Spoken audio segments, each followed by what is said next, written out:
Кыргыз элинин белгилүү акыны Асан Жакшылыковдун ылым сануу ыры. Өх, адамай, кемчилигиң чаштан көп, өкүнүчүң көздөн аккан жаштан көп.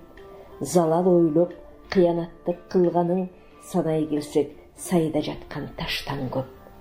Карт тарыхың кайгы менен чырмалган, кылыгың көп, ырыскыдан кургалган.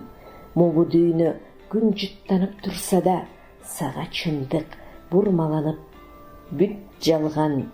Эч убакта кайгы капаң басылбайт, эч убакта кабак кашың ачылбайт. Тозокту кой, бейишти да чаңгансың, эч убакта сенин жарпың жазылбайт. Миң ойлонуп, митаамдыкты койбойсуң, миң жашап да кемчиликти жойбойсуң.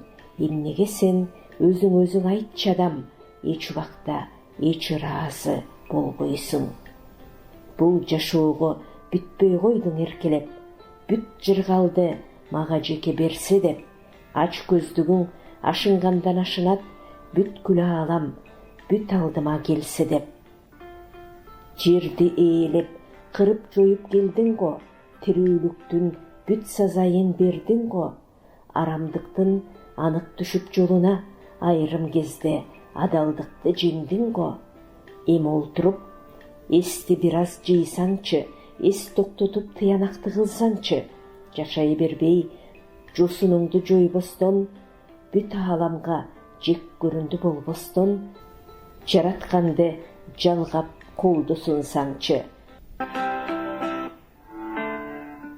Сиздер Кыргыз элинин белгилүү акыны Асан Жакшылыковдун ылым сануу ырын уктуңуздар. Окуган Кипариса Сурахманова.